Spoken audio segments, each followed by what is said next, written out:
Welcome, everyone, to the Ready for the Draft podcast. I am your host, Gregg Schutze. This is episode 14 of the 2022 podcast series, where we take a look at the draft-eligible prospects and get you ready for the NFL draft set to begin April 2022 in Las Vegas, Nevada. And this is the second installment of the Bowl Preview series. That's right, we're well into the bowl season, and I think there are two main themes of this bowl season to this point: COVID-19 and the opt-outs. Now with COVID-19, we thought we left that back in 2020, but it's starting to rear its head here in 2021. We have the Omicron variant, Delta variant still out there as well, and we've seen 4 bowl games get canceled. And I know in the case of the Hawaii Bowl, with Memphis, the Military Bowl with East Carolina, and SMU in the Fenway Bowl, each of those teams said their season is complete. They're not looking for any other bowl matchups to be able to move forward. So unfortunately, we don't get to see the likes of Calvin Austin there at Memphis. Holton Eilers wanted to see what he could do there at East Carolina, really use that as a springboard into his final season.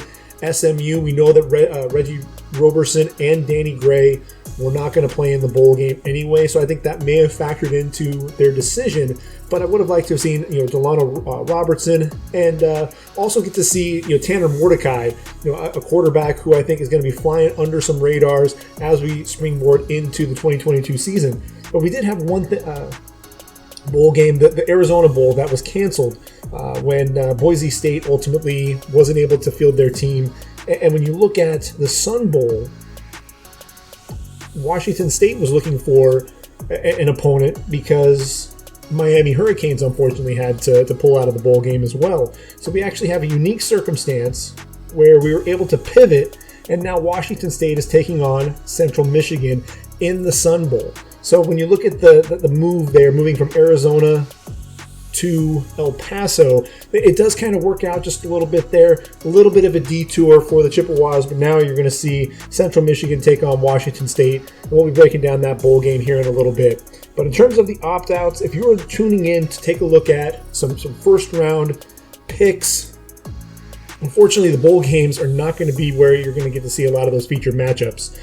You're going to see a lot of that in, obviously, the college football playoff, but not even the Rose Bowl was free from the opt-outs. We saw Garrett Wilson, Nicholas Petit-Ferrer, Chris Olave, all deciding that they're not going to play in the Rose Bowl. And I know Kirk Herbstreit there with ESPN has already come out and said, this is insanity. This is the Rose Bowl. What are we talking about here? That the Rose Bowl suddenly doesn't mean anything. So it's pretty wild with what's going on with all of the opt-outs, and we'll point those out as we go through each of these bowl matchups. But I think really what we need to do, since there are a lot of bowl games left to cover, is we just got to jump right into things. And let's start with that Cotton Bowl. Number 1 seeded Alabama Crimson Tide taking on the number 4 seed Cincinnati Bearcats. And I'll tell you what, this is a matchup that I really enjoy taking a look at, really analyzing things. And I think Cincinnati has a great chance against Alabama. So when you look at this, when you're talking about things, obviously they have the Heisman Trophy winner in Bryce Young, and they have a Biletnikoff Award finalist in Jameson Williams on the outside. No John Mechie, and that's key because you have Slade Bolden, you're going to have Trayshawn Holden, possibly Christian Leary. Who's really going to step up and be that number 2, number 3 wideout? You're going to see a lot more, I think, of Jaleel Billingsley. I think Cameron Latu is going to have to make an impact, and you're going to have to see the running backs making plays out of the backfield, and that's not traditionally what Alabama really likes to do. So I think it's going to be interesting, especially if you get that matchup, the feature matchup that everyone wants to see. Jameson Williams against Ahmad Sauce Gardner. That is a matchup that we're going to be seeing at the next level. These are 2 bona fide first-round picks. And when you're talking about Jameson Williams, first off, this is a guy, he's explosive, 6'2", 189 pounds, the transfer from Ohio State. And there's no question that he was Bryce Young's favorite target, a deep threat, and a guy that was a threat to go the distance on every single play. 68 catches, over 1,400 yards, that's 21.3 yards per reception, and 15 touchdowns. This is a long-limbed receiver, a guy who does a tremendous job extending for the football. He can go up and high point the ball effortlessly. I think this is a guy who also, we talk about the speed and how quick he is getting vertical, but this is a guy who does a great job controlling that speed. You're going to see that with his ability to change up those speeds. You're going to see that with his double moves, his ability to stop and start. You're going to be able to see that just really with that pacing. And that's one of the things that I think Ahmad Gardner actually does really well to counteract that. He doesn't really go for a lot of those fakes. He's not going to go for a double move. He stays right on his man. And even if his man ends up getting a step on him, he has that veteran mentality to be able to kind of give that quick tug on a jersey, that really, it's kind of almost ingenious. You see it at the next level a lot where, that hand, you don't see it from the official. The camera might pick it up, but the official's generally not going to be able to pick that up. Really just a great job with that. This is a guy who I think is so quick at the line of scrimmage that he's able to beat press man coverage. And what I love is once he gets into that open field, that acceleration, you're just not going to get to him. So what Ahmad Gardner is going to want to do is he is going to want to get his hands on him early. He's going to want to jam him. And really Ahmad Gardner, and even if Kobe Bryant is lined up against him, the Thorpe Awards winner, these are two guys who are physical corners. They like to get up and jam you. And so you're going to see these guys. You're going to see just how precise that handwork is. Are they going to be able to reroute Jameson Williams? And that's where I think they're really going to be looking to win, is right there at the line of scrimmage. I think you're going to see Jameson Williams line up all over the field, whether it's on the outside or in the slot. And, the yards after a catch is what's ridiculous. Once that ball is in his hands, he's so explosive. He can take a small play and turn it into a big game because of that acceleration. But again, I love his ability to extend those arms and make plays, especially when the ball's coming over his shoulder. But I think some of those contested 50-50 balls, again, strong suits for both Ahmad Gardner and Kobe Bryant. That's where I think he's going to struggle at times, is really that catch point. And that lack of overall physicality, that's where I think he's going to struggle. And if he's going up against Ahmad Gardner and Kobe Bryant, those are two guys that, man, they're going to get after it. They're going to want to get physical with you. They're going to, there may be a couple of penalties against them. They might get a little handsy at times. But I think that's all going to be a part of the process, really trying to slow him down. And when we talk about Ahmad Gardner, 6'3", 200 pounds, another long-limbed defensive back, a guy who has 9 interceptions, 2 of which he's taken back for touchdown, and 16 pass breakups in his career. Again, physical, likes to jam that receiver, alter that path. Reroutes his guy, runs stride for stride, whether it's across the field or getting vertical, very quick with those hips. I think, even though he's a press man guy, I think he does really well in off coverage as well. Does a good job reading the quarterback's eyes, drives quickly on the football, doesn't get fooled easily. When he does use bail technique, you're going to see those eyes again in the backfield, reading the quarterback while still being able to play the receiver. Likes to keep his arm right there on the wide out while he's watching the quarterback as well. You're not going to see him really extend that arm at all or impede that receiver. Just does a great job overall. So that's going to be the matchup that I'm going to be looking for. And if Jameson Williams by chance ends up lining up against Kobe Bryant, number 7, not number 24 or number 8. Yes, he was named after the late, great Kobe Bryant. 6'1", 191 pounds. So you're talking about two guys who are bigger corners. And so that's where you want to see Jameson Williams beat them off the line with the footwork and beat that jam. And if he does that, then I think there's a good chance that he can run by these guys. But neither one of these guys really want to give up any ground whatsoever. Kobe Bryant also 9 interceptions in his career, 1 of which he's taken back for touchdown. 35 pass breakups in his career, 11 this past season where he won the Jim Thorpe Award. 5th-year senior, just the blanket coverage on the outside. What you really love are the ball skills, though, because he does a great job on the slants, being able to trail that route, get a hand in to knock the ball away.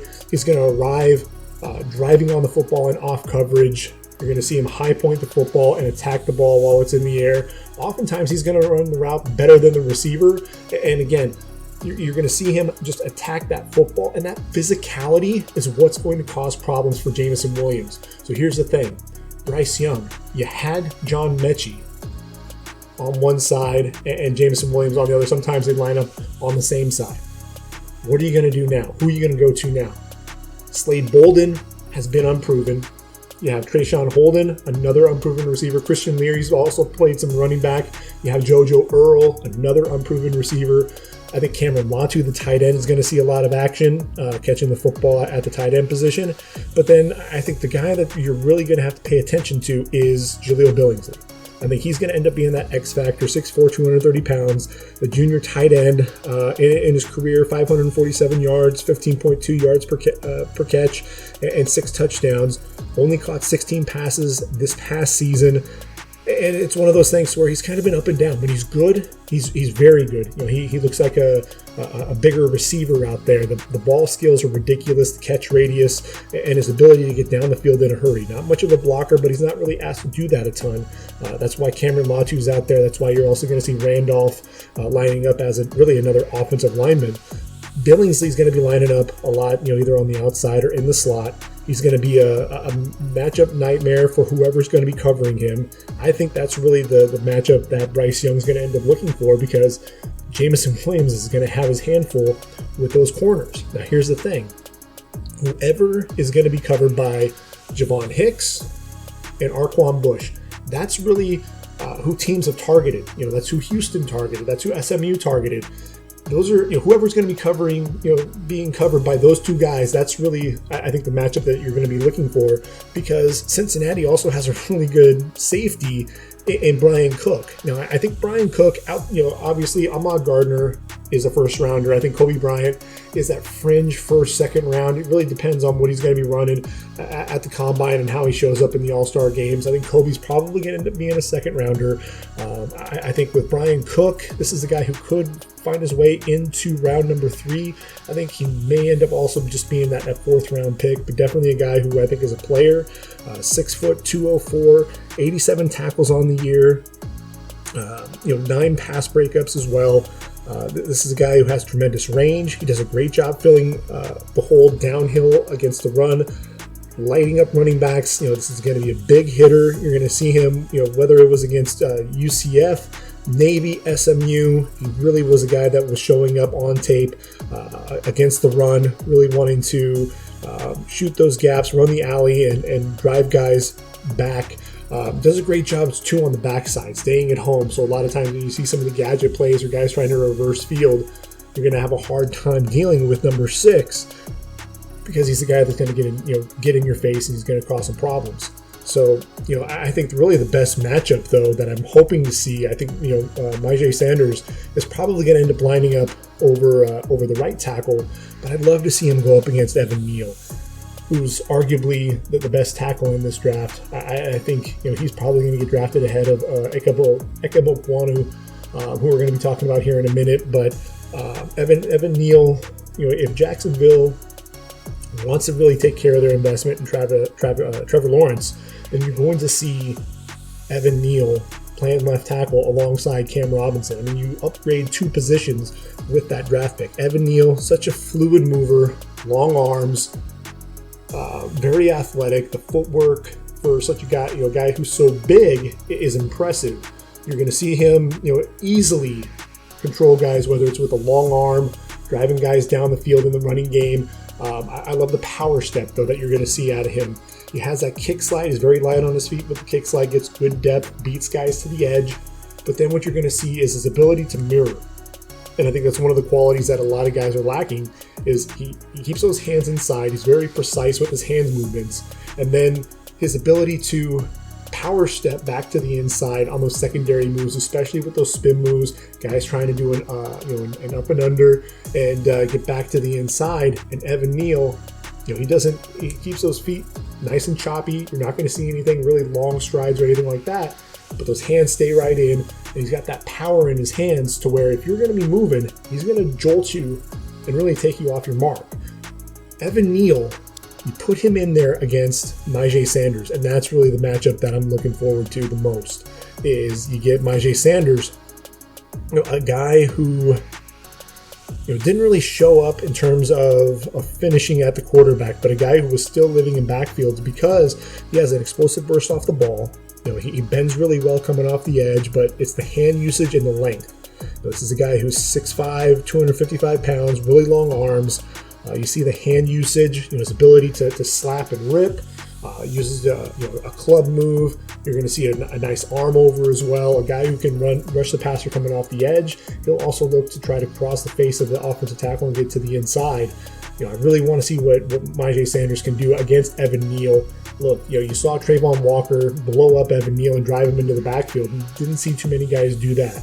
I'm not expecting Myjai Sanders to do that per se. What I do want to see is some of that handwork and use some of that quickness to try to catch Evan Neal off guard. I think that's going to be the matchup to watch. So keep an eye on 21, Myjai Sanders, taking on the big left tackle out of Alabama, number 73, Evan Neal. Where to next? There's so many matchups to talk about, right? So I think when you look at when Bama has the ball and they're running the football, they have to get that running game going. They struggled against Georgia, and I think there's going to be some troubles here against Cincinnati as well. Brian Robinson has to get going. I think he's going to be healthy for the game. Look, this was his first opportunity to run the ball for the Tide. Now that Najee Harris is with the Steelers, and a 1,000-yard season. 4.8 yards per carry, 14 touchdowns, are also 32 receptions on the year. So I think he is going to be a factor in the passing game here. But what I love about Brian Robinson is his ability as a pass protector. You're going to see him step up. He's going to be having to deal with plenty of linebackers, Darian Beavers, Joel Duplanko, Ty Van Fossen, all those guys shooting gaps. You're going to have to see Brian Robinson picking those blitzes up. But then keep an eye out for the safety blitz. Brian Cook likes to come downhill. You're going to see Sauce Gardner. He's gotten a couple of sacks this year coming off the edge as a blitzing corner. So Brian Robinson, I think, is going to have his hands full trying to figure out exactly where that blitz is going to come from. But he doesn't quite have the speed to the edge, especially on toss plays. But what you're going to see is kind of a one cut and go, a little bit of wiggle on the outside. But this is a dude who's just going to want to run you over and and show some physicality. I do like the lateral cuts, some of that short area quickness. But I don't think he's an explosive guy. But definitely a guy who, once you get him downhill and that head of steam through the hole, dropping his pads, lowering that center of gravity, running through guys, that's really where you're going to see Brian Robinson. He just has to get going against Cincinnati, and I think that's where he's going to probably struggle. I think you're going to see some issues there against Cincinnati. Once again, Darian Beavers is, to me, the closest thing this draft has to Zaven Collins. Does a little bit of everything. He's 6'5", 255 pounds, but very athletic. A guy who I think is probably going to run in the 4.5, 4.6 range, somewhere around there. If you've seen him on Twitter, he's throwing down dunks with ease. Very athletic dude. But number 0, he's gonna blitz coming off the edge. I think he's got good hands. I think he can bend very well. He's gonna shoot gaps coming downhill against the run, sideline to sideline ability, and he can drop into coverage. So keep an eye out for number 0, especially against the run. You have some of the other veteran presence there up front as well. But keep an eye out as well for Curtis Brooks, 92, the defensive tackle, a guy that nobody's really talking about, but I think he has a chance to get drafted late in this draft. 7.5 sacks on the year, 12.5 tackles for loss, a guy who does a really good job getting off blocks in the middle. He's very quick off the ball, shows some good power in his hands, does a good job stacking his man, shedding him, and getting to the ball carrier. So Curtis Brooks is going to be possibly that X factor up front. Can you get a body on him? Can you block him and contain him? And really what I'm seeing is if they can handle the run, if they can take out Brian Robinson and really force Bryce Young to beat you with his arm, and then if they can handle Jameson Williams, force Alabama to use other weapons, no John Mechie, you're really asking for a lot of young guys to step up and step up big. That's going to put a lot of pressure on Bill O'Brien, the offensive coordinator, a lot of pressure on Bryce Young as well to create. You've got some opportunistic defenders there on the back end.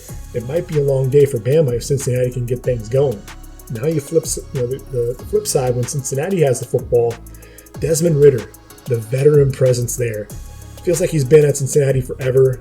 He's a 62% completion percentage, over 10,000 yards in his career, 87 touchdowns, 28 interceptions. Cut down on the interceptions this year, which I'm glad that he was finally able to do. 30 touchdowns, just 8 interceptions there. This is a guy who I think has improved his accuracy overall. He still gets a little skittish up front and wants to, he really does sails a lot of his passes. He needs to kind of tone that down a little bit at the beginning. I know he gets really amped up, but he shows poise in the pocket, does a really good job manipulating that pocket. I think he pulls the ball a little bit too much and takes off. Did that a lot more, early on in his career. I think he does a better job of hanging in the pocket, showing more patience, allowing his receivers to either uncover or he's going to go ahead and throw his receiver open and make some plays down the field. He has really good arm strength. Don't let anyone fool you. This is a guy who can make all the throws. He can make those throws to the wide side, outside the numbers. Not only can he throw the ball between the hashes, but he can also push the ball down the field on the sideline. Watch him throwing the football to his receiver, Alec Pierce. Alec Pierce is a guy who is finally healthy, and he's 6'3", 210 pounds, 50 catches, 867 yards, 8 touchdowns. This guy was just known as a vertical threat. And I think he still runs a limited route tree, but not only is he a guy that's going to beat you off the line, he's very difficult to cover because he is so quick, uses a lot of different releases coming off the line. But then you're going to see him high point the football and use these really strong hands to come down with the football. The body control is ridiculous. Does a really good job contorting his body to come down with the football. I really like Alec Pierce out there, and I think where Christian Harris, the linebacker there at Alabama, a lot of people love Christian Harris. I think he's great against the run. I think you're going to see him play sideline to sideline. You're going to see him shoot gaps, get into the backfield, make plays, but I think he struggles in coverage. And I think where he's going to really run into some trouble is having to cover Josh Wiley. The tight end there for Cincinnati, 6'6", 245. He was a leading receiver for Cincinnati last year when Alec Pierce went down to injury. Didn't really see a ton of passes his way early on in the season, but really came on down the stretch. A guy who I think is pretty athletic. He can get vertical. You see him run the routes a little bit. Ran a skinny post against Navy that I thought was really nice.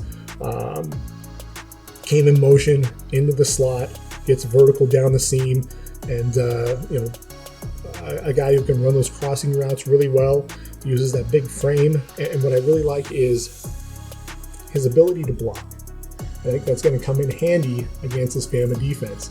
You're going to have to see him out there as a blocker on the edge. Keep an eye on both him and Leonard Taylor, another tight end who I think has a future at the NFL level.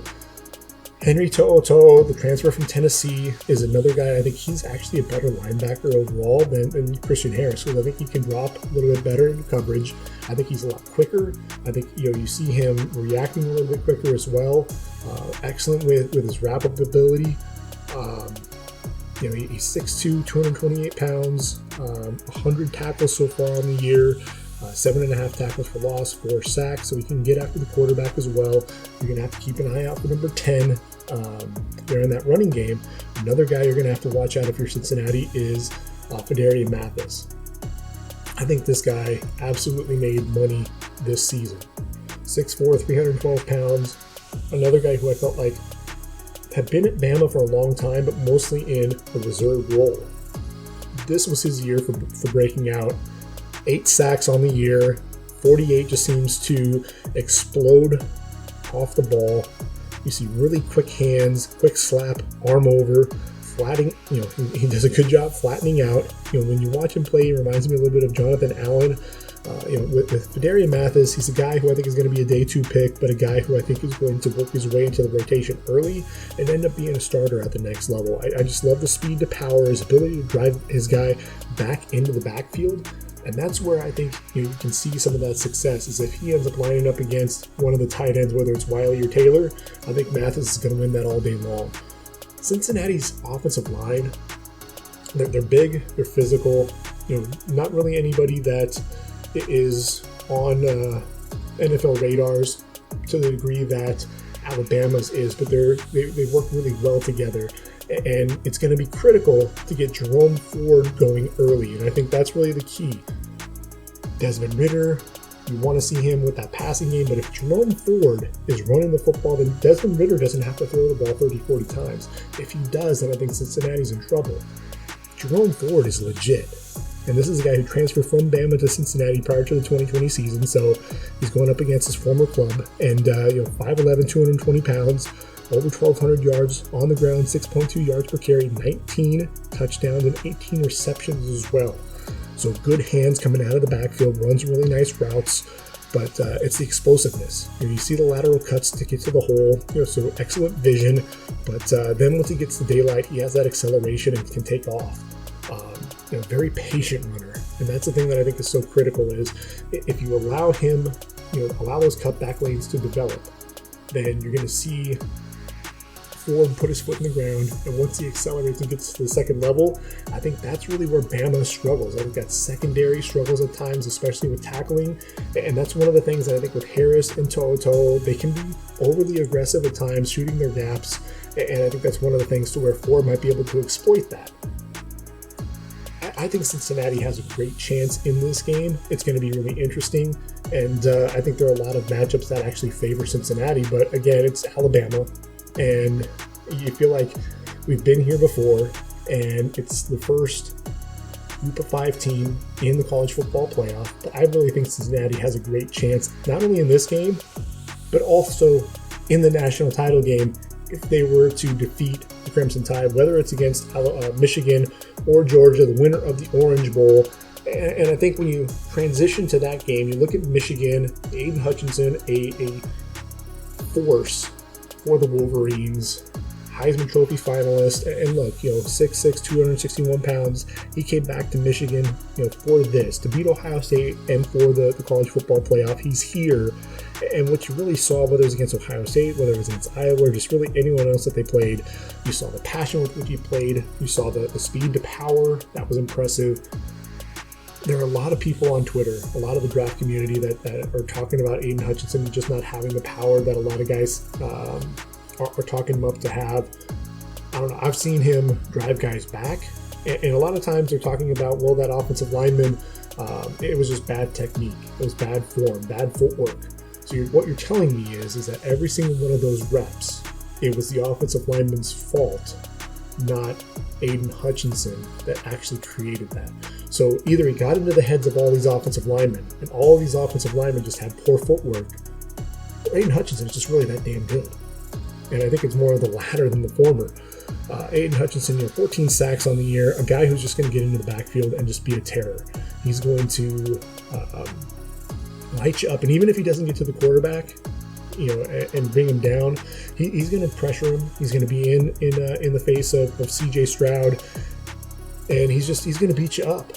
On the other side, you've got David Ojabo, another guy who double-digit sack guy. And when you talk about traits, I think Ojabo with the speed. You think of Odafe Owe or Jason Owe at Penn State. And you look at Ojabo, they went to the same high school, and similar in size, 6'5", 250. You're going to see them run, pretty similar, and the explosiveness. What I love though about Hutchinson, you have that length. He's going to run really well. He's going to test really well. Bruce Feldman had him among his freaks, the freak list. I think Hutchinson has a great shot at being the number 1 overall pick. I think Ojabo isn't going to get out of the top 15 picks. I think depending on who's sitting there in that 10 to 15 range is really where Ojabo is going to end up going. But I don't see him getting past 15 at all. And I think both of those guys, whether it's Stetson Bennett or JT Daniels, if JT Daniels clears the COVID protocols, I think he's going to just really make both of those guys are going to make the Georgia quarterback's lives miserable. And really, I think what Georgia's going to have to do is they're going to have to run the football. You're going to see Zamir White, really more of a one cut and go type of a runner. My favorite guy in Georgia's backfield is James Cook. And what I love about James Cook is he's such an explosive athlete, a guy who has tremendous hands coming out of the backfield. He loves to, on a wheel route, on those angle routes, and then that explosiveness. He's a guy who's going to get to the outside, and he's going to look to try to make you miss in the open field. Michigan has done a great job with their tackling this year, and that's something that is really going to be key going up against a guy like James Cook. Here's the other thing. Aiden Hutchinson and David Ojabo, they're going to have to deal with Jamari Sawyer, the offensive tackle there, the left tackle for Georgia. He's big, he's physical, he's nasty. He's going to want to sit there and maul you and beat you up. I think you're going to see, if you try to out-muscle him, that's where you're going to get into trouble. But I think if Aiden is going to be using some of his speed to power, I think with Ojabo just using the straight speed coming off the edge, I think that's where they're going to take advantage of Sawyer's lack of overall mobility. Really, I think Sawyer's going to be a guard at the next level.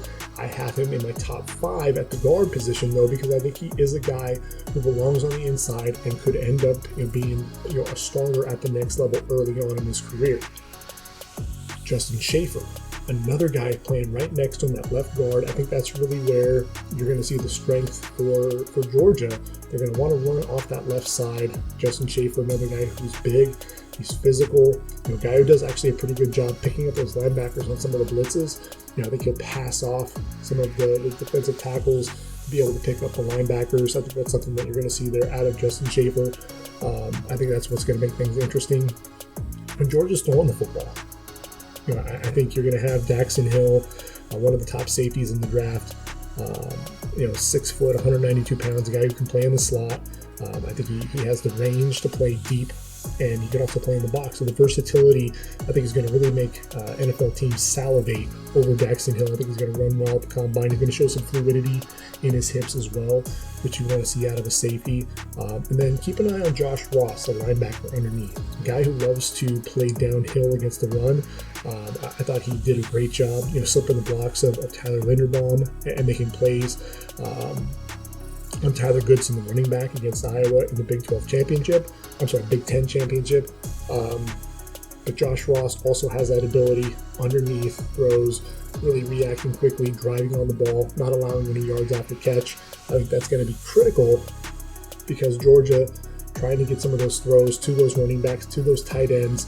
Brock Bowers is going to be a matchup nightmare. I think what you're going to see is Daxton Hill taking on Brock Bowers. I think early on, Brock Bowers is probably going to take that, win that 9 times out of 10. But I think if Daxton Hill can find a way to shut down Brock Bowers and that athleticism at tight end, that freshman phenom, then I think you're going to see good things happen for Michigan for sure.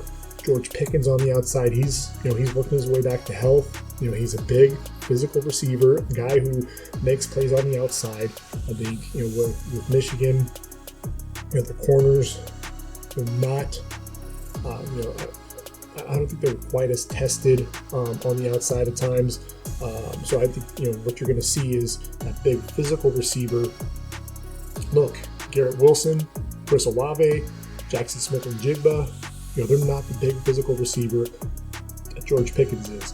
It's going to be a much different matchup for them. So I think that's really where, if Georgia is going to win down the field, Brock Bowers, George Pickens, and then the 6'7" tight end in Darnell Washington. Michigan has the football. I think Hassan Haskins running the ball. 6'1", 223 pounds, very physical. He's going to look to get things going, and that's really going to be where I think Georgia is going to take advantage. I think ultimately, what you're going to have to see is Michigan's defense causing problems for Georgia offensively, because Georgia, what really, if you had an explosive passing attack, you might be able to exploit Georgia on the back end. I think that's where Georgia struggles at times, but that front seven is about as good as anyone. Jordan Davis, 6'6", 360, the big American Outland Trophy Award winner, a guy who just bench presses his man and then shows incredible quickness to shoot into the backfield, a guy who's going to show incredible range as well. He's going to chase guys all the way to the sideline. What you really want to try to do is play up-tempo and keep him on the field, not allow him to sub out, and then he's going to wear down as the game goes on. We saw that against Bama at times. And but if you allow him to do what he wants to do, it can be a game wrecker, much like John Henderson there from Tennessee, went to the Jacksonville Jaguars, Dexter Lawrence, Dontari Poe. a lot of those bigger guys. But his running mate, Devontae Wyatt, is just as good. 6'2", 318 pounds. Doesn't have quite the length with his arms, but you're going to see an excellent motor, a guy who's going to look to shoot gaps and make plays into the backfield. A relentless motor as well. Nakobe Dean, the Butkus Award winner, best blitzing linebacker in the game. You're going to see him shoot gaps, get downhill, really make things difficult for Cade McNamara, the quarterback. You're going to see Darion Kendrick, the corner. He's probably going to get matched up against Roman Wilson, Cornelius Johnson. Darion Kendrick, the Clemson transfer. This is a guy who I thought struggled early on, but as the season went on, Kendrick is continuing to play better and better. What you're going to see is his ability to drive on the football, attack the football in the air. The biggest thing is if he's playing in off coverage, just take advantage of what he's giving you, and a lot of those throws to the inside, and be able to pick him apart that way. Because if you're just trying to push the football down the field, you're going to run into some problems.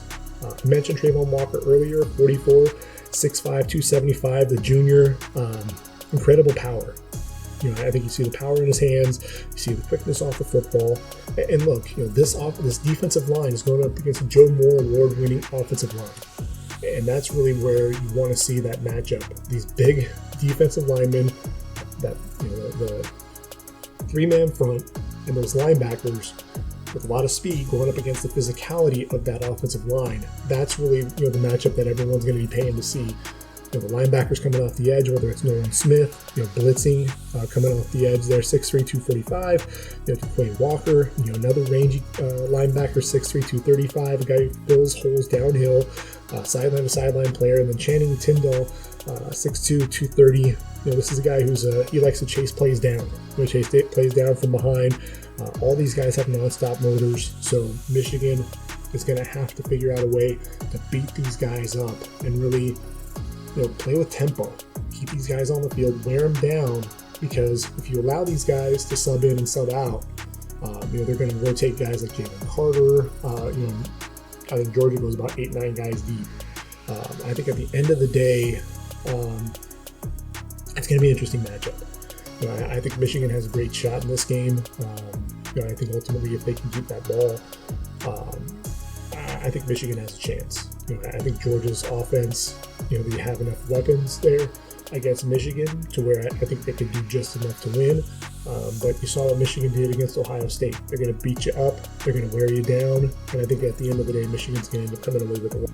So we finished the college football playoff semifinals, but we still have some New Year's Six bowls that we really have to get through. And when you're talking about the Peach Bowl, you got Pittsburgh, without Kenny Pickett. There's the first big name that's decided to opt out. And, when you're looking at Pittsburgh, who do you have? Well, Keaton Slovis, the transfer from USC, is going to be the quarterback of the future for them, at least in 2022.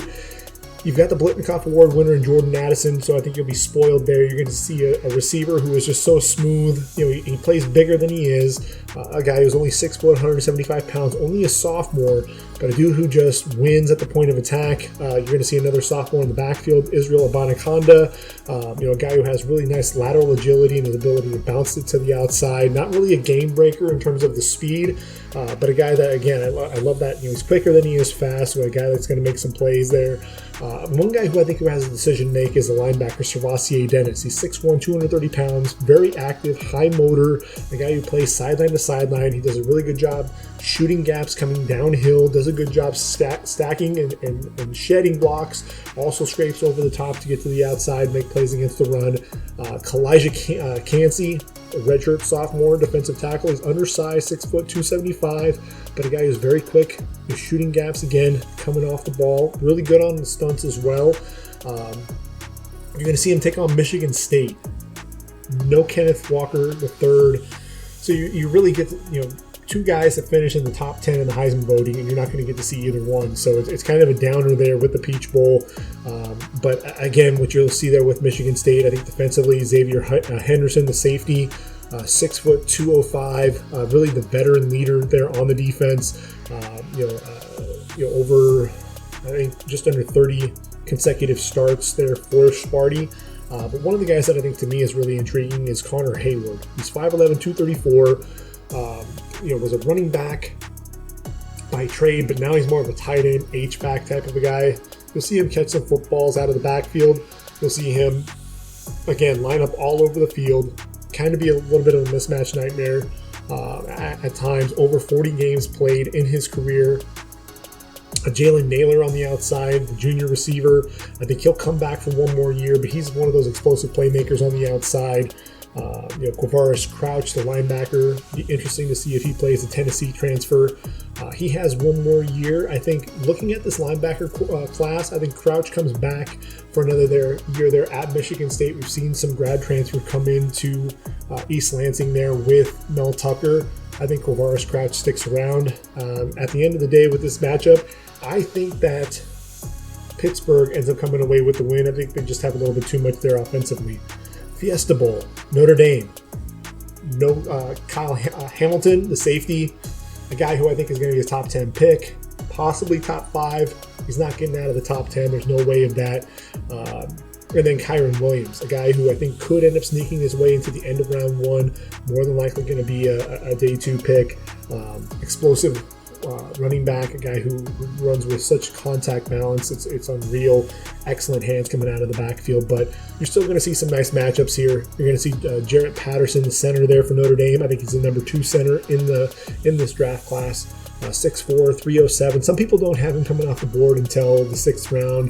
I think this is a guy who has a chance to be a day 2 pick, probably end up being a 4th rounder when it's all said and done, but he's my number 2 center. I think this is a guy who has excellent grip strength. That's one of the things that you see. He latches onto that defensive tackle, locks out those arms in pass protection, sits down with that excellent leverage, and he just holds that point of attack so well. Does a really good job being able to angle his man and really get him to move wherever he needs him to be to open up some of those holes for the running back. And then Isaiah Foskey, the defensive end there on the defensive side of the football. 6'5", 260 pounds, a guy who was just so explosive coming off the edge. I think he really changed the momentum of the game in the 3rd quarter against Cincinnati. Down 17-0, came off the edge, ran right around the right tackle, speed rush, ultimately flattened out, got to Desmond Ridder with a sack fumble, recovered by Notre Dame, and Drew White returned it for a big return. Really sparked things for Notre Dame. We know that Notre Dame lost that game, obviously, because Cincinnati's still undefeated, but big play, momentum changers. He's the guy to keep an eye on the defensive side of the football there for Notre Dame. They're playing against Oklahoma State. And this is a game where I think Oklahoma State, they have to have Jalen Warren if they want to do anything. You saw that against Baylor. They really struggled to really get anything going in the running game. I think at the end of the day, you need to have your best offensive weapon. 5'8", 215 pounds, a guy who's just so physical between the tackles. A guy who I don't think has that real explosive speed, but he's definitely a slasher as a runner. Really good in blitz protection there in the passing game. I think Spencer Sanders has to play mistake-free football if they want to win, and I think his go-to target is going to be Tay Martin. 6'1", 183-pounder. The transfer from Washington State has been his go-to weapon. A guy who gets deep, does a great job attacking the football when it's in the air, settles down well into zones. I think he uses his length to his advantage, good body control. Defensively, you're going to see Malcolm Rodriguez, an undersized linebacker that doesn't really get a whole lot of hype. A guy who's a converted safety, 5'10", 227 pounds. I think he's a guy, he may not get drafted, but I think he ends up making an NFL roster, and you're going to actually see him making some plays at the next level just because I love the instincts. He plays that linebacker position as a safety, and so you see him all over the field. And then I think rushing the passer, Tyler Lacey really needs to get going. He's 6'4", 295 pounds. He's the bigger defensive end, and you want to see him get to the quarterback early and often, really get Jack Cohn off of his mark. That's going to be critical there for Oklahoma State, but I think Notre Dame comes away with the win. Rose Bowl, I mentioned Ohio State's going to be down some of their big skill position guys. I think you're going to see Travion Henderson running the ball a lot there up front. Without the likes of Nicholas Petit-Ferrer. I think you're going to see Thayer Mumford move to left tackle. We saw what happened with Aiden Hutchinson, blowing him up off the line. Utah, very physical. I think Utah ends up coming away with the win on this. I really do. They got Cameron Rising, the quarterback. He's only a junior. A lot of people really love watching him play. We got Tavion Thomas, the physical sophomore running back. He's a big kid, and going up against that defensive line there for Ohio State. I think you look at Zach Harrison and Tyreek Smith, a couple of guys that just really have been underwhelming this year.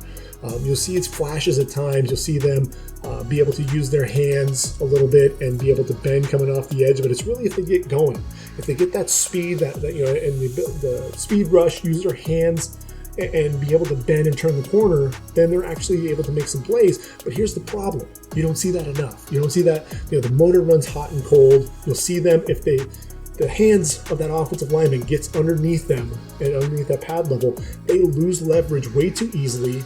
And once that happens, they're neutralized. They aren't showing those secondary moves. They're not able to spin back to the inside. They're not able to get off blocks. I think that's going to be critical here in this game, because I think ultimately what you're going to see is Utah just get physical with them up front. Haskell Garrett, another guy who's sitting out the game. Really CJ Stroud to Jackson Smith and Jigba is really going to be your best bet there throwing the football. And then Jeremy Rucker, the tight end, a guy who I think has a great shot to be a third-round tight end, 6'5", 252 pounds, excellent hands, a guy who has tremendous body control as well. I think Utah right now, Devin Lloyd, the Butkus Award finalist, is still playing. I haven't heard any news that he's not playing. 6'3", 235 pounds. This is a guy who is so versatile. You just love watching him play. Whether it's that sideline-to-sideline ability, the speed with which he plays, he just kind of runs at a different level. And the instincts are off the charts. His ability to drop into coverage. You see excellent hands. He's going to put his hand in the dirt on some third down and rush the passer coming off the edge. So not just a guy who needs to play in space, but a guy who's going to put his hand in the dirt. How many inside linebackers do you see doing that? This guy is a stud. I think he actually gets drafted ahead of Nakobe Dean, the Butkus Award winner. I think Devin Lloyd is going to be a guy who's going to be playing that linebacker position for a long time, and we're going to be talking about him as a Pro Bowl linebacker when it's all said and done. So you're going to see him against Travion Henderson all game long. I think you're going to see just enough of Utah to end up winning the game. Keep an eye on Mika Tafua. He's only a junior, 6'3", 250 pounds. He's not the fastest by any means, not very explosive, but he has tremendous power and a nonstop motor. I think he's going to be one of those guys that's going to continue to pressure CJ Stroud, and you're going to see Devin Lloyd as well in the backfield. I think Utah comes away with the win. Sugar Bowl, Baylor. It's going to be all about the linebacker and safety play. Terrell Bernard, 6'1", 222 pounds. He's healthy this year, and this is another guy who's very versatile. He's one of the better linebackers in this draft class. A guy, to me, who should be a day 2 pick. Like a lot of people have him coming off the board day 3. It's really going to come down to the red flags with the injuries. If the injuries check out, he's a day 2 pick all day long. Very versatile, new age linebacker, a guy who has the range in coverage. I think he has fluidity with those hips, a guy who can play sideline to side, that can come down into the box and be a terror against the run as well. And then Jalen Petrie, look, 6 foot, 197 pounds. I think he does well on the back end, but really what you're going to see is him in the box, a guy who's going to be flying like a heat-seeking missile, coming, making plays on anything that's thrown in front of him, run plays as well. The biggest thing that he needs to control is that aggressiveness, because he does get out of control at times. He takes himself out of plays, and a lot of times he'll miss tackles as a result as well. So I think he needs to kind of slow things down just a little bit. But I think both Bernard and Petrie, are two guys to really keep an eye on in this game. They're taking on Mississippi, and Matt Corral was one guy who stood up and said, "I will be playing in this bowl game." And look, Matt Corral, he's not on par with some of our other quarterbacks that we've had in past draft classes, but I think he and Kenny Pickett are 1A and 1B in terms of our quarterbacks. And I've always said all along that this was a guy, if he just would be a little bit more consistent. And we saw a couple of games last year where the accuracy, the decision making just wasn't there. This year he put it all together. You see him as more of a leader. He has the arm strength to make all the throws, a guy who can make plays off platform. You see him not really lose any accuracy on the move. A guy who also is going to tuck it and run, a guy who's going to be a playmaker when he escapes the pocket. To me, Matt Corral is going to be a lot of fun. I think he's going to be worth the price of admission alone. I think he's going to make things difficult for Baylor. I think ultimately Mississippi ends up winning the game. Keep an eye on Jerrion Ely, the running back there for Mississippi, a guy who's battled some injuries, hasn't had the year that he's really wanted. I would expect Ely to actually come back for one more year there at Ole Miss to hopefully improve his draft stock. Dontario Drummond is going to be Matt Corral's favorite target on the outside, 6'1", 220. Very physical runner. This is a guy who I think can get vertical at times, but really where he makes his money is as that physicality, especially after the catch. One of the more physical runners. Nick Broker, the left tackle there for Mississippi, a guy who I think is ultimately going to end up being a guard. He's going to kick inside, but definitely a very intelligent blocker. A guy who plays with tremendous angles. You're going to see him with his hands, and plays with excellent leverage as well. And then Sam Williams, a guy, there are going to be some off-field issues that you're going to have to check out with him, but 6'3", 256, one of the more explosive guys coming off the edge. You're going to see him use his speed to win to the inside, especially when an offensive lineman oversets. I thought, he had a really nice up and under against Charles Cross in the Egg Bowl. Uses that jab to the outside, and then his cross overset, uses that speed back to the inside, crosses the face, runs right by him, forced a hold there by Charles Cross, started again to the outside, worked back to the inside, uses his hands to work off the block to get to the quarterback again. This is a guy, against Kenyon Green, fights over the top of Kenyon Green's block to get to the inside. And that's one of the things that I look with Sam Williams. He played against some of the best offensive linemen in the SEC, and he played really well. Has a lot of really good tape out there. The explosiveness, the speed, the power, excellent handwork. He's a guy to me that's going to be a day 2 pick, but we're going to be talking about Sam Williams as a steal when it's all said and done. I think he's going to be in the backfield, really wreaking havoc there for Baylor or against Baylor. Chance Campbell, another guy there from Mississippi, the transfer from Maryland, 6'2", 240 pounds, a guy who's going to shoot gaps. Plays well laterally as well, scrapes over the top, making plays on the outside, a guy who can make some plays behind the line of scrimmage. I think Mississippi, like I said, going away with this one. So now we're going to take a look at the games starting on December 28th and work our way quickly through the remainder of the bowl season. Here, and first we're talking about the Birmingham Bowl. Houston taking on Auburn. For Houston, you've got big Logan Hall, 6'6", 275, double-digit sack guy, a guy who can definitely collapse the pocket from the inside. What I really love, too, though, is he gets up the field, and you're going to see the change of direction to end up chasing down guys, especially when you're going to see quarterbacks trying to escape the pocket. You're going to see a guy who can plant and drive and get back to the outside. I think he uses his long arm to great success. You're going to see excellent hand usage, a guy who's going to try to go up and under offensive linemen as well. I think it's going to be interesting going up against Auburn. Look, with Auburn, you're not going to see Zacoby McClain. He's going to be out. You're also going to be missing Roger McCreary on the outside, but you are going to see Smoke Monday, the free safety, 6'3", 199 pounds, the center fielder patrolling and roaming around in space. This is a dude who's going to look to take your head off as well. Excellent open field tackler, and a guy who's going to play downhill in a hurry at the line of scrimmage against the run. End of the day in this one, I think Houston, Clayton Tune's one of those underrated quarterbacks that we'll be talking about in next year's draft. I think Houston ends up pulling up the upset there against Brian Harson's Tigers. First Responder Bowl, that's Air Force taking on Louisville. Air Force, they've got Jordan Jackson, the defensive lineman, a guy that I think can make some plays in the backfield against Malik Cunningham. We know that Malik Cunningham is coming back for one more year. He was 11-14 as a starter coming into the season. A guy who needs to just cut down on the mistakes. He's very athletic as a passer. You want to see him improve some of the accuracy as well. But definitely a guy who is talented on the outside there. I think Scott Satterfield's team is going to be looking for a win there. At the end of the day, though, I just think Air Force has a little bit too much in terms of that running game. The defense is very underrated as well, led by Jackson. I think you're going to see Air Force take out Louisville in that game. Next bowl up after that is obviously Mike Leach taking on his former team, Texas Tech, in the Liberty Bowl. Mississippi State, they're going to be without Charles Cross, a fabulous tackle, going to be a top 10 pick in my book. I think he'll probably end up being the third tackle taken behind Ekwonu and Evan Neal, but definitely a guy he's just such a natural pass protector. He may be the best overall pass protector in this year's draft.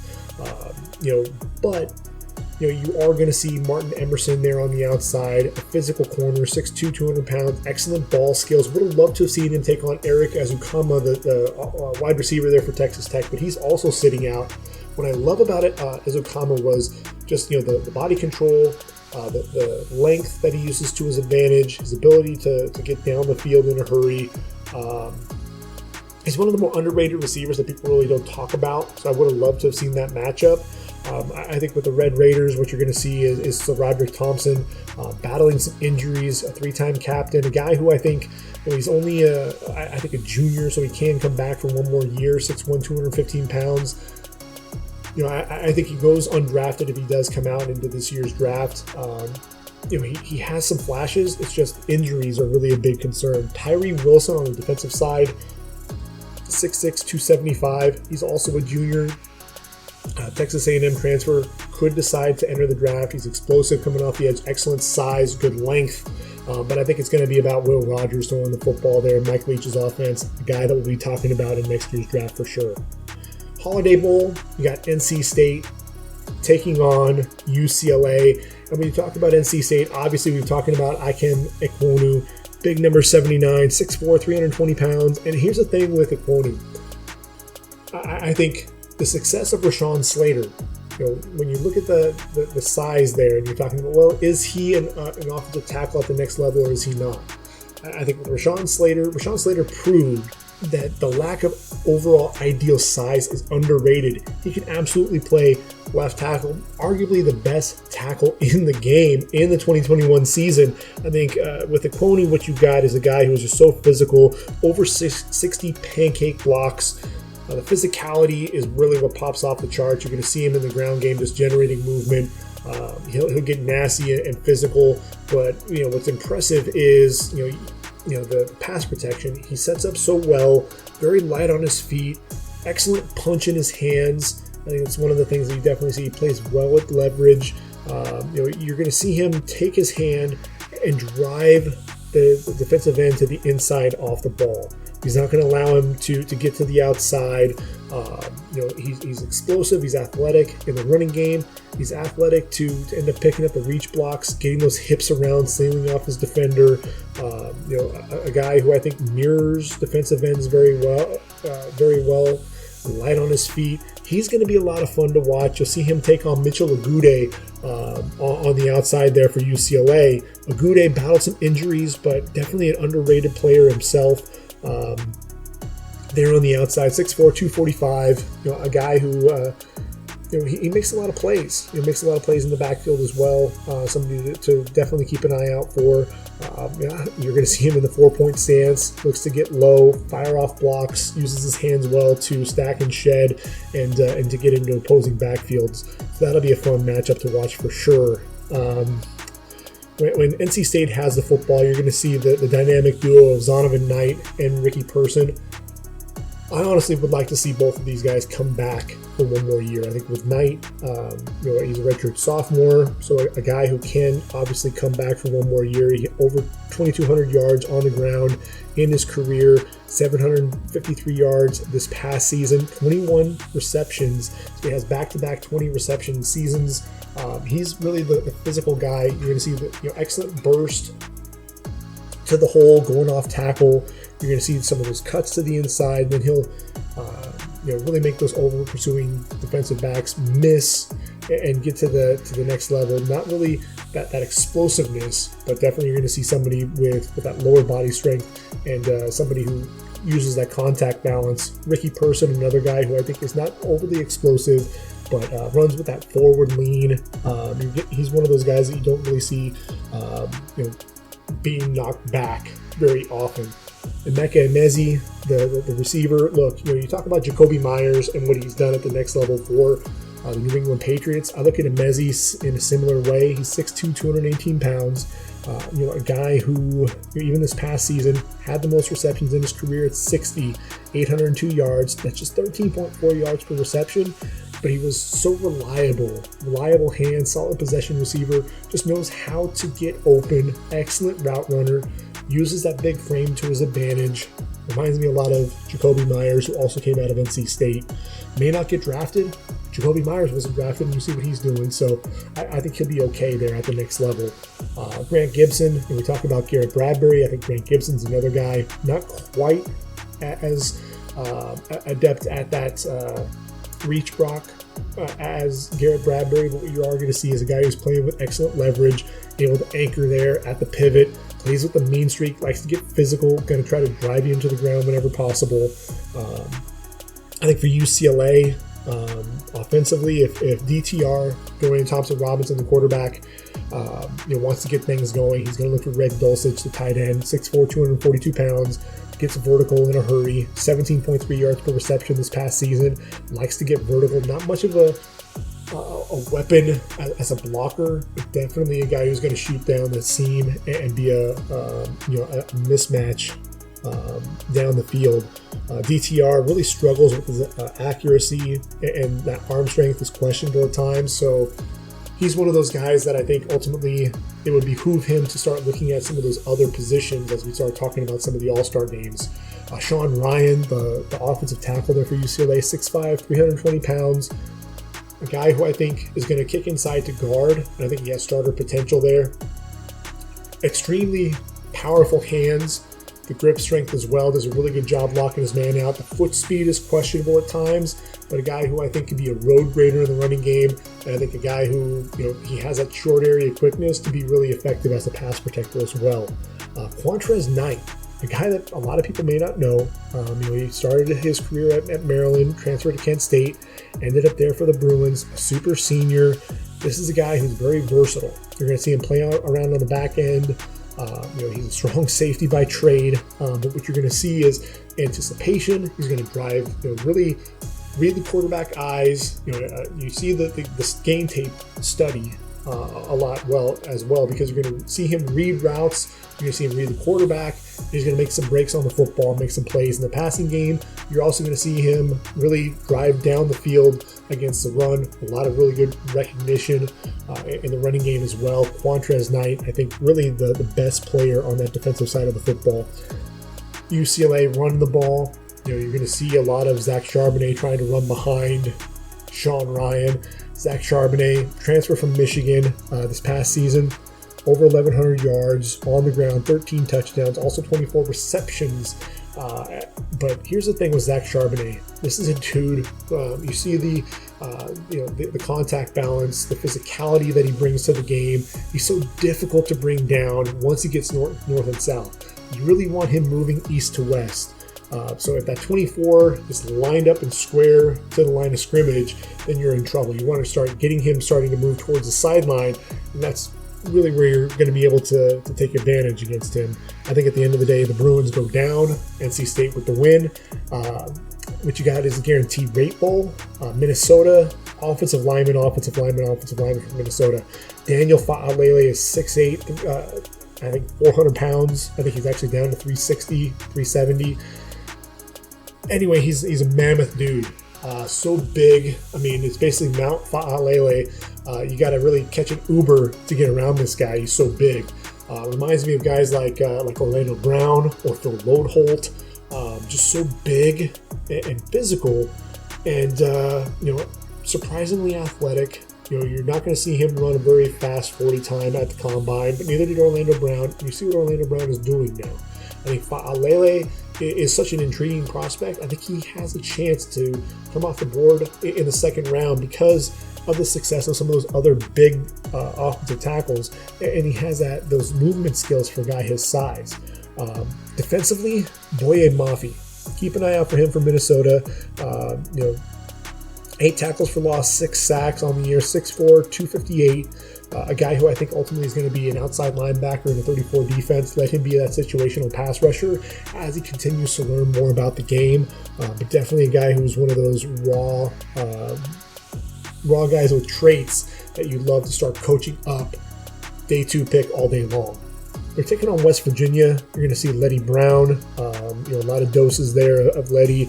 Not the most explosive guy. Doesn't have all that speed. What you're going to see is him getting those extra yards between the tackle, the leg drive, the low pad level.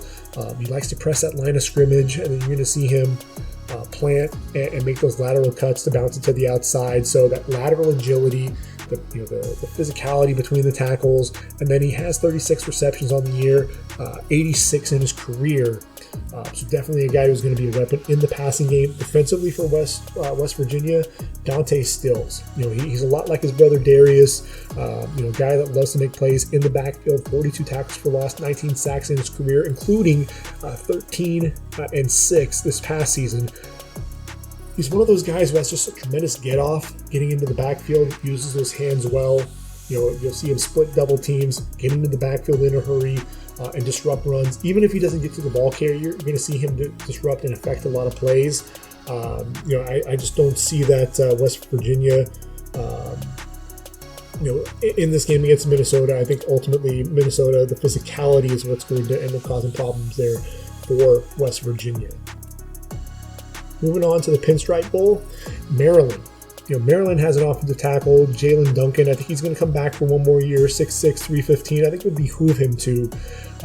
Agile on the outside, active feet, stays low, but just inconsistent. I think he needs another year to really kind of showcase his ability. But the guy I'm really interested in watching is the tight end, Chigozie Okonkwo. 6'2", 246 pounds. He's an athletic tight end, runs really well. He's undersized, looks like a beefed up wide receiver. Kind of reminds me of a guy who's going to be more of an H-back, but a guy who I think has a role at the next level. They're taking on Virginia Tech. And Virginia Tech, if there's any team that's been hit more by the opt-out, I haven't found it, because Virginia Tech, it seems like the entire roster has ultimately, Amari Barno, the defensive end, Trey Turner, the receiver, Jeremiah Waller, the corner, Lasita Smith, the guard, all the guys that are going to come off the board in the first 4 rounds of the draft won't be playing. You're going to see a center in Brock Hoffman, who is declaring for the draft. He's 6'3", 310, 35 starts, does a really good job climbing to the next level, plays under control, stays under his pad level with his feet as well, so you're not going to see him really get off balance. He's one of those guys underrated and really kind of the leader of that offensive line for the Hokies. Defensively, there's a nickel, Shamari Connor, underrated guy, 6 foot, 225 pounds, very physical. This is a guy, 4 interceptions, 17 pass breakups in his career. This is a guy who also knows how to get after the quarterback. In 2019, he had 10 tackles for loss, 5.5 sacks. Very versatile defender. This is a guy, excellent range, likes to undercut routes, ball skills for days. A guy that I think is ultimately going to get drafted, and he's the guy on the Hokies that nobody's really talking about. Cheez-It Bowl, Clemson. Clemson's an interesting study. It's one of those teams. DJ Uiagalelei struggled, and you have Will Shipley running the football, but with DJ Uiagalelei not really throwing the football the way that you would expect, you saw Deshaun Watson, you saw Trevor Lawrence, and the success that they had, and what Dabo Swinney was able to do with that. Defense was still dominant, but DJ needs to get things together if Clemson wants to go ahead and move forward. I think Justin Ross is out. Joseph Ngata is going to have a big game there on the outside. 6'3", 220 pounds, physical receiver on the outside. Defensively, James Skalski, the veteran presence there at middle linebacker.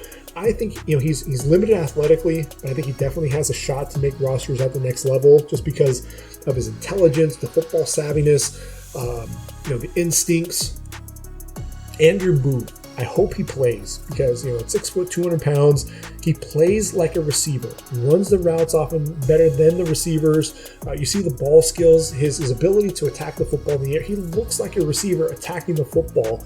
He's really spectacular to watch. A guy who he loves to play in off coverage. You're going to see him driving on the football, reading the quarterback's eyes. He's going to be a lot of fun to watch in this game. I think Brock Purdy is one of those quarterbacks that I think he's going to really be able to take advantage of. And if I'm Booth and I'm considering whether or not to play in the bowl game, this could be your lasting impression that you leave out there on the field.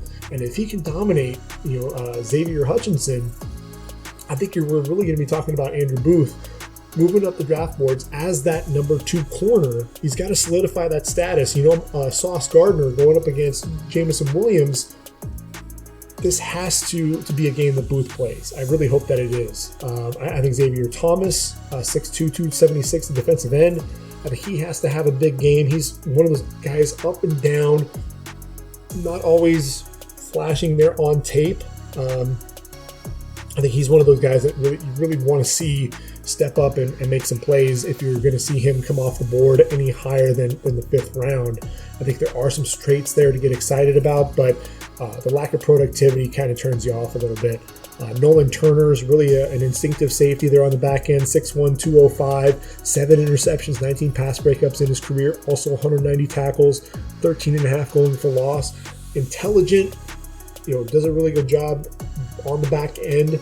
I think he'll probably be 4th, 5th round range when it's all said and done. Iowa State, Brock Purdy, I mentioned him, over 11,000 yards in his career, 67.9% passer. This is a guy who I think he's limited athletically, doesn't have the biggest arm, questionable decision making at times, but he's been a leader there for Matt Campbell with Iowa State's rise to prominence. I think Brock Purdy's a guy who I think has a chance to get drafted late, but man, he's got a lot to clean up in his game. Xavier Hutchinson, he's a big receiver. He's 6'2", 208, over 900 yards receiving on the year.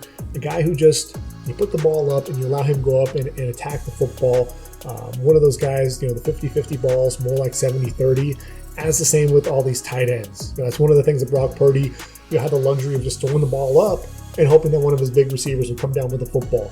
You got the Campbell Trophy Award winner, Charlie Kolar, 6'6", 260, played basketball with Trey Young at Norman High School. Over 2,100 yards receiving in his career. A guy who does a really good job running those routes. Only 1 drop in 2021 as well. 3.98 GPA in mechanical engineering. Definitely an intelligent guy. I think he's one of those better blockers in the tight end group. A guy to me that's probably going to be a 3rd round pick, but a guy I expect to make some plays there at the next level. Chase Allen, another big tight end, 6'6", 6'7", 250 pounds, known for his blocking prowess. He's very physical there at the point of attack. That's one of the things that's really exciting is watching Chase Allen block.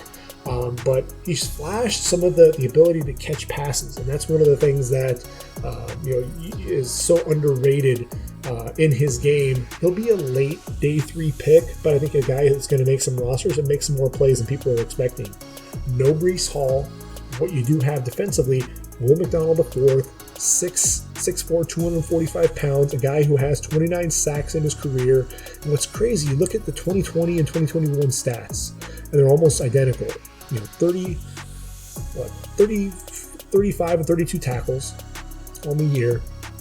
Both years, 13 tackles for loss, 10.5 sacks in 2020, 11.5 sacks in 2021. Very consistent. A guy who does a great job getting after the quarterback, the speed coming off the edge. You worry a little bit about his play against the run, but if nothing else, he's going to be a situational pass rusher. He's really a lot of fun to watch. I love the explosiveness coming off the ball. Rips through as he's turning the corner. You see the fluidity in his hips, and a guy who just always seems to show up going after the quarterback. And then Mike Rose, maybe my favorite linebacker, 6'3", 250 pounds, over 300 tackles in his career. A guy who just takes you to the football.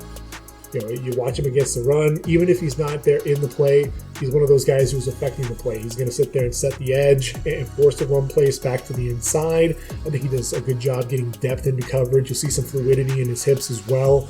I think he's one of the more underrated linebackers in this draft class. I think he plays outside, but I think he'll be inside at linebacker there at the next level. And then Ioma Uwazurike. So Enyi is 6'6", 285 pounds, 8.5 sacks on the year. A guy who a little undersized. I think he's probably going to be a 5 technique at the next level, but a guy who's going to get after the quarterback and be that interior pass rusher.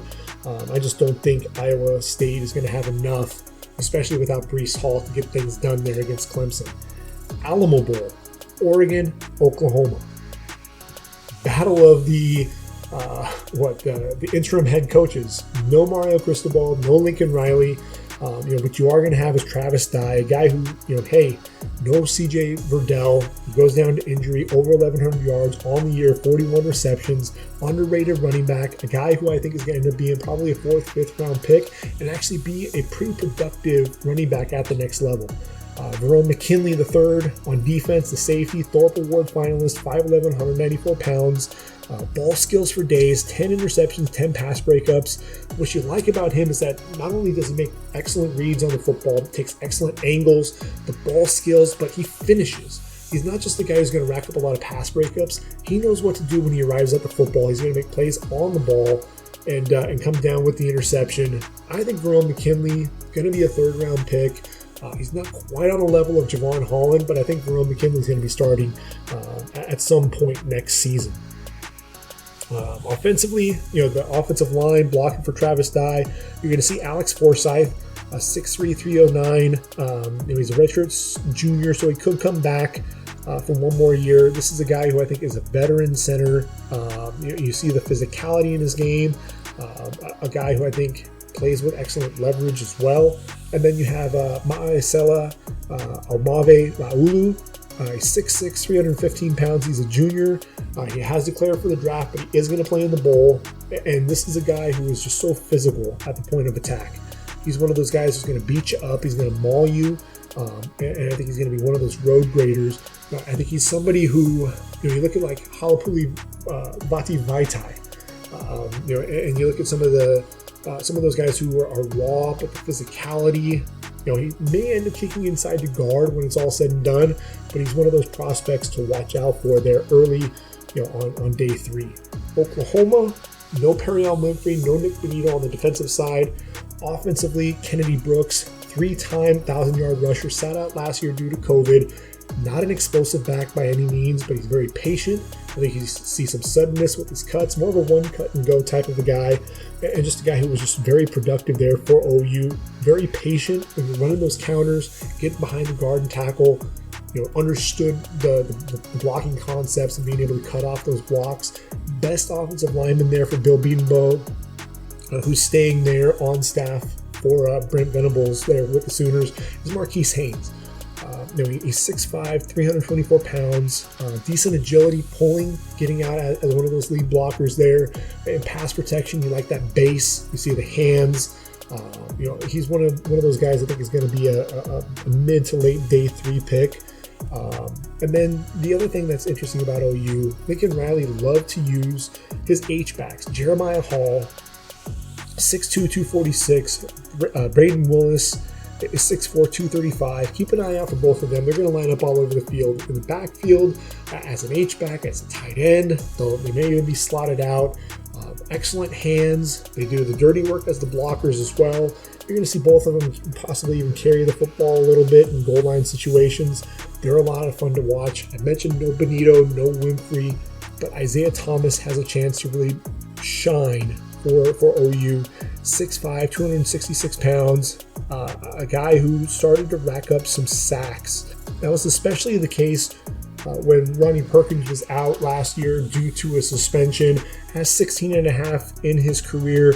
A guy who has really a quick get off. You'll see that quick penetration, blowing up some run plays as well. But I love the hand usage coming off the edge. He's a guy that motor, always running. The difference between him and Periel Winfrey, Thomas maybe a little more limited athletically, but that motor just keeps on running, and so he's a lot of fun to watch, number 95 there for the Sooners. 12:30, so that's December 30th, Duke's Mayo Bowl, North Carolina. Another quarterback that's going to be coming out there is Sam Howell. I think he is a first-round quarterback, 6'1", 225 pounds. Now, this is a guy who over 10,000 yards passing, just under 64% completion percentage, 91 touchdowns, 23 interceptions. The biggest thing, this guy can make all the throws. He can throw to the wide side of the field. He can throw the ball with touch. He can put the ball, throw his receivers open, fit it into tight windows. He has the arm strength to be able to do that. I think a lot of times he's waiting for the big play, and so that gets him into trouble at times. He didn't have his top two running backs in Javonte Williams and Michael Carter. Also didn't have De'Ami Brown or Daz Newsome. He did have Josh Downs, who he threw to a lot, but what you saw this past season was the ability to pull the football and run. But prior to that, this is a guy who, in 2020 only had 146 yards on the ground, 1.6 yards per carry, decides to pull the football down and run a little bit more, 825 yards on the ground, 11 touchdowns, showed off some athleticism, the ability to make good decisions, and that's where he was able to cut down on some of the bad decisions and throwing the ball into coverage a little bit, holding on to the football too long. He was able to minimize some of that. And I think Sam Howell, at the end of the day, he's a quarterback who struggled early on. He's gotten better as the season went on. Ty Chandler, the running back, same thing with him. Finally got a chance to be in an offense where he can showcase his talent. This is a guy who has some speed on the outside, over 1,000 yards on the year, 13 touchdowns.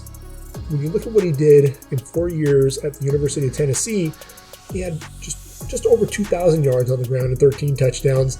He did 1,000 yards and 13 touchdowns in one season for the Tar Heels. I think he's the guy who's going to be a day 3 running back, and he shows off some of that versatility, a guy that does have that speed on the outside. Defensively for the Tar Heels, it's going to be Jeremiah Gemmel, 44, 6'1", 225 pounds, one of the more instinctive linebackers you're going to find.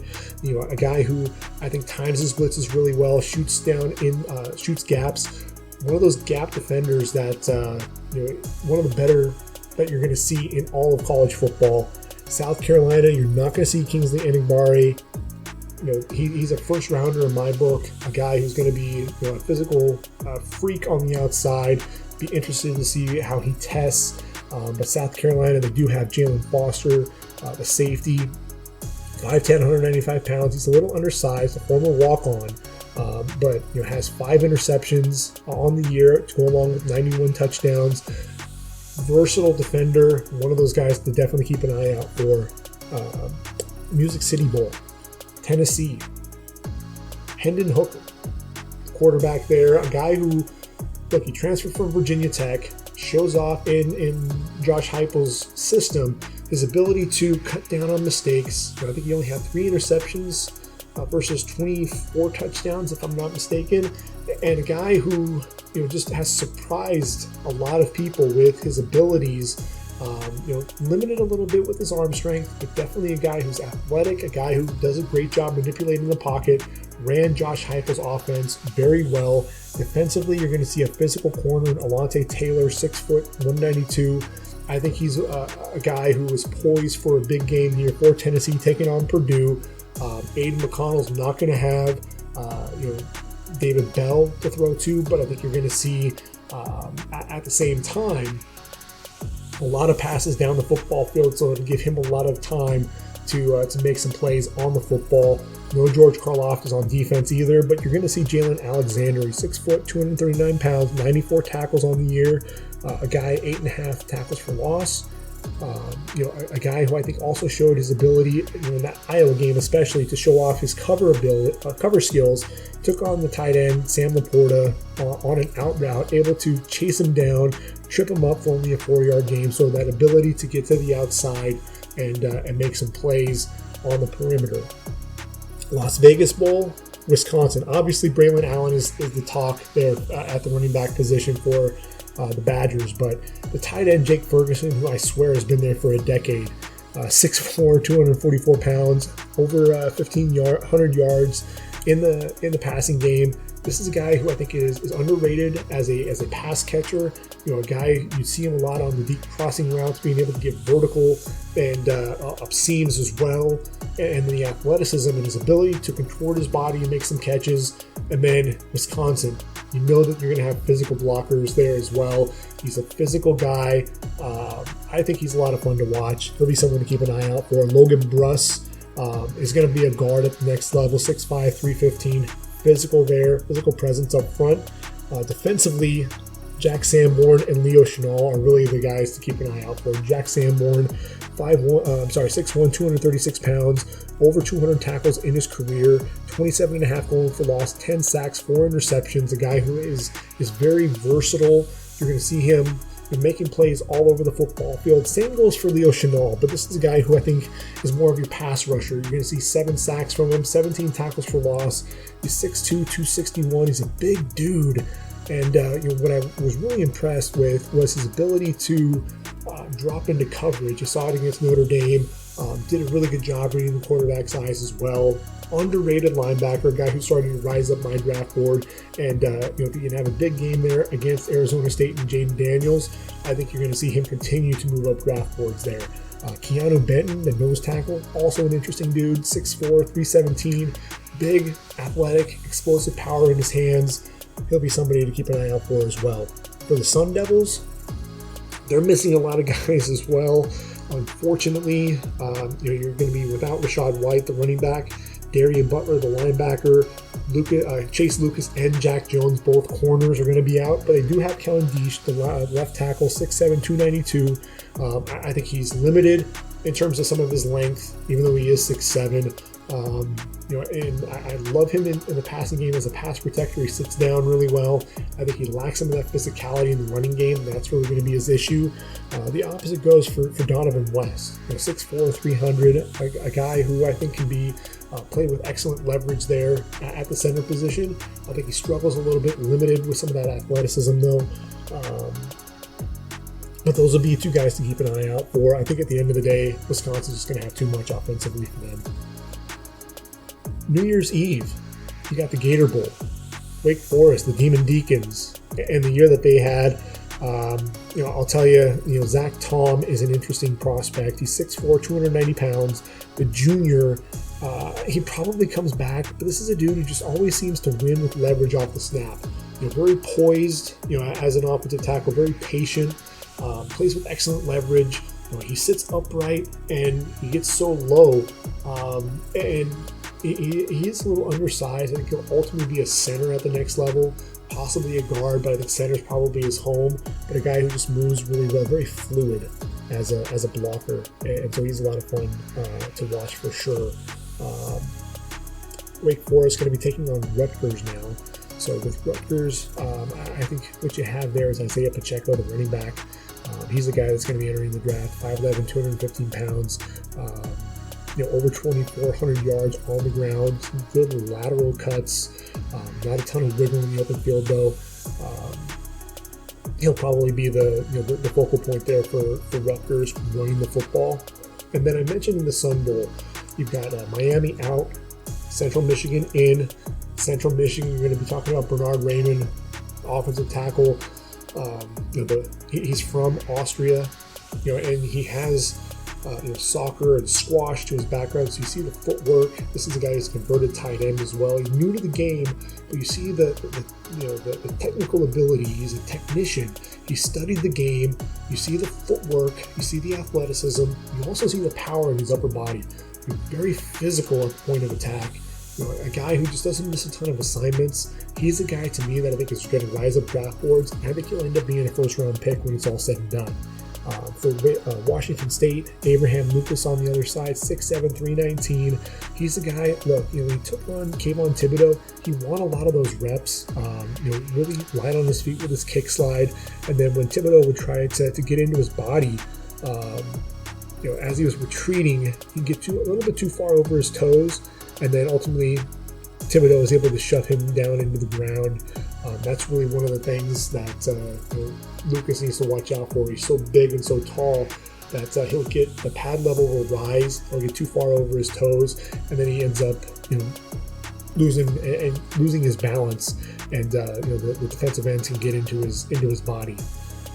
Jahad Woods is a linebacker that I think at the end of the day may not get drafted, but I think he's going to find his way onto a roster. 6'1", 225, 13 is all over the field. This is a dude who had 141 tackles in 2019, 419 in his career, 36 tackles for loss, 8.5 sacks, 5 interceptions, 8 pass breakups, 8 forced fumbles in his career.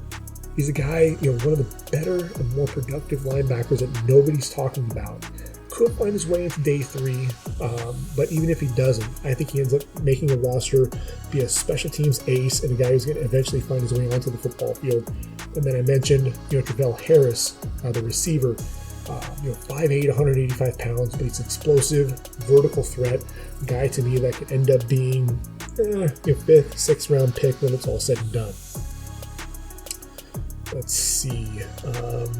On New Year's Day, we also have the Outback Bowl. No Jahan Dotson, no Brandon Smith, no Ellis Brooks. So a lot of guys you're going to be missing out on, as well as Jaquan Brisker. Rasheed Walker, the left tackle, he's going to be out as well. That's due to injury. But you are going to see Tara Castro-Fields. He's really going to be the showcase, I think, defensively for the Nittany Lions. 6 foot, 197 pounds. This is a guy who, I think he does a good job staying square off the line of scrimmage. Doesn't really bite on any of those moves. But what you are going to see is you're going to see some of the hands right there at the top of some of the routes, but he never really impedes the receiver. And that's one of the things I think he's really smart about that. In off coverage, you're going to see him throw right in front of him. He may allow some of those throws. He'll line up right at the sticks, and then he'll drive on the football and make sure that he's wrapping up, not allowing any yards after contact. Against Auburn, bail technique with inside leverage, deep ball to Sheldrick Jackson. Got his head around, tracked the ball very well, over the top of the receiver, had position. Receiver couldn't even make a play on the football. The positioning of the body is something that you definitely like out of Castro-Fields. He'll be a mid-day 3 pick when it's all said and done. Arnold Ebiketie, I also believe, is not going to be playing in the game. So you wanted to see some of that pass rush ability.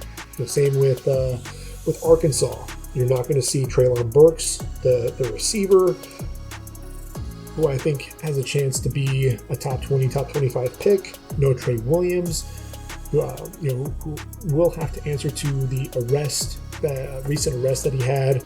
I believe it was a DWI. What we do have with Arkansas is Ricky Stromberg, the center. This is a guy who I think coming into the season had a much better tape this year. I think he struggled at times. He's only a junior. I think it would be best for him to come back to Fayetteville for one more season. Really what you're going to see is Arkansas defensively, those linebackers. Grant Morgan, 5'11", 229. Bumper Pool, 6'2", 226. Both of these guys over 300 tackles. They make plays all over the line of scrimmage. Pool with 16 pass breakups. Morgan with 11 in his career. These are dudes who they rack up tackles. Pool back-to-back 100 tackle seasons. Morgan 4 tackles shy of back-to-back 100 tackle seasons. Had 96 this past year. These are guys, they just fly around. They make plays all over the field. And they're guys who I wouldn't count out in making a roster. They're not going to test, very well. I think they're limited athletically, but the instincts, the football minds that they have, they take them to the football, and they read, they react, they trust their eyes, and I think they'll end up finding an NFL roster. And I won't be surprised if you see them starting in a couple of games when it's all said and done. Citrus Bowl, Iowa. Tyler Linderbaum. He's the Remington Award winner, or Remington Trophy winner, Outland Trophy finalist. This dude said, absolutely, there's no way I'm not playing in the bowl game. He's 6'3", 290 pounds, the guy who has a chance to be a top 20 pick, and said, absolutely, I'm playing in this game.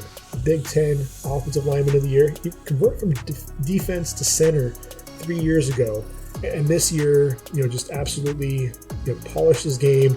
He's so low firing out of his stance, excellent punch in his hands, the grip strength to maintain his blocks, to see the athleticism. What you just love is his ability to generate movement in the running game, the athleticism to get out and pull, his ability to climb to the next level. He can get nasty and drive you into the ground. He's also a wrestler.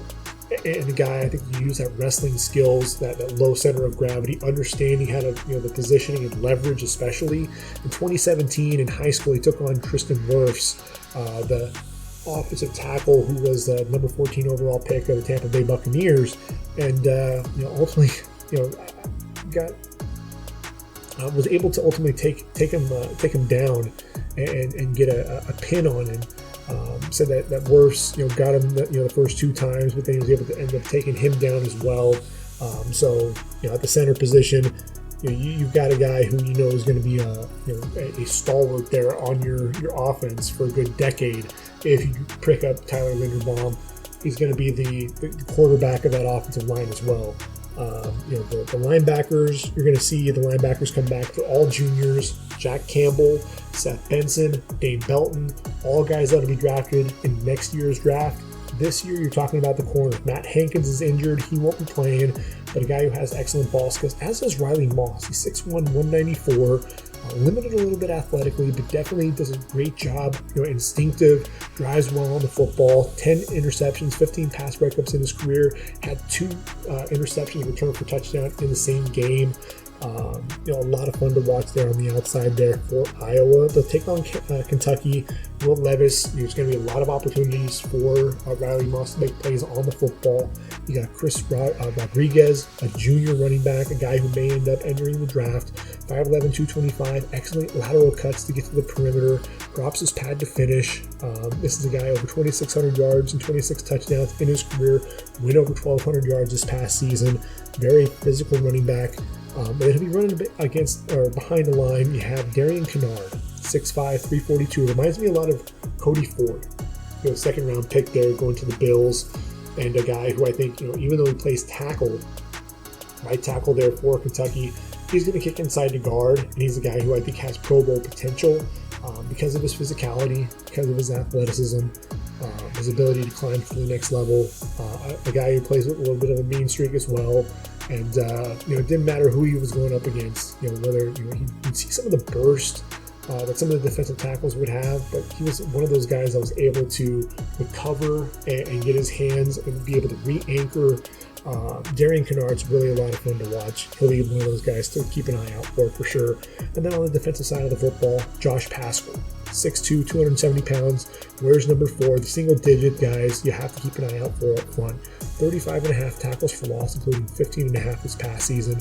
He's just a dude who understands, reads the run plays really well. It works outside of the tackles, uses his hands, gets into the chest of the tackle.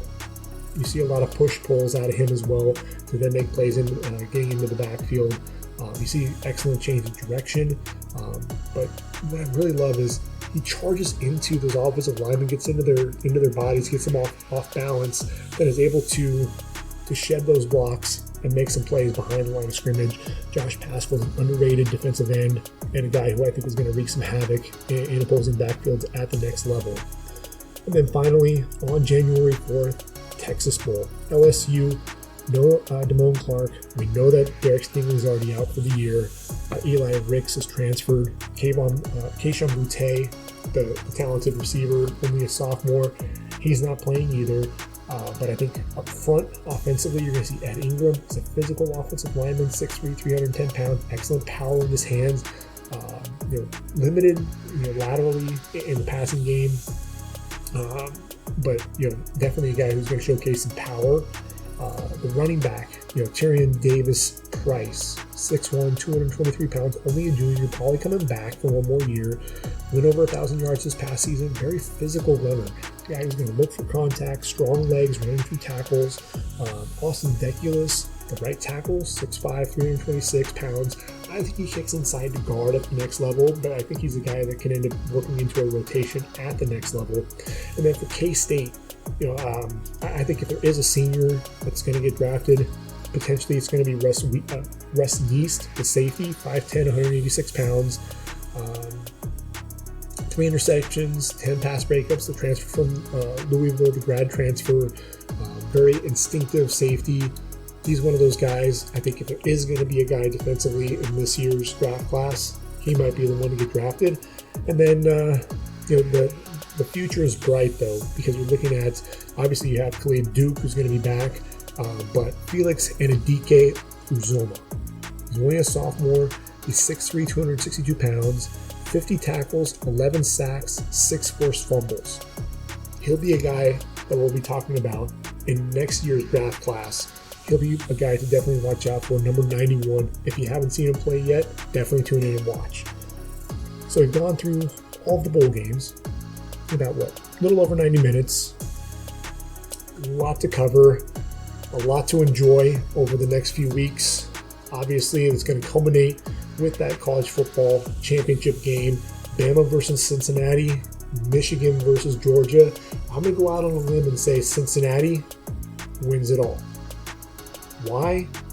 I think you've got the versatility there. I think you've got the physicality up front defensively. I think you have some explosive playmakers there. And then on the back end, you've got a lot of intelligent players. You've got the playmakers at corner, and you've got Brian Cook at safety. And then offensively, you've got Desmond Ridder, the veteran there, presence at quarterback. You've got a running back in Jerome Ford running behind a physical offensive line. And then you've got playmakers in the passing game. Trey Tucker, a guy that I didn't mention there in the receiving core, a guy that we'll be talking about in next year's draft for sure. I think what you're going to see is their ability to make just enough plays there against Bama. I think having John Mechie go down to injury is really going to mess things up with Bama. I think they're going to be doing a lot of studying game film and trying to come up with ways to exploit Cincinnati defensively. I just think Cincinnati's defense is so good that they're going to cause problems there for both Michigan and Alabama. Cincinnati walks away with the national title. Now watch. We're going to get to these bowl games, and it's going to be Bama against Georgia yet again. We'll be talking about Bryce Young's performance when it's all said and done.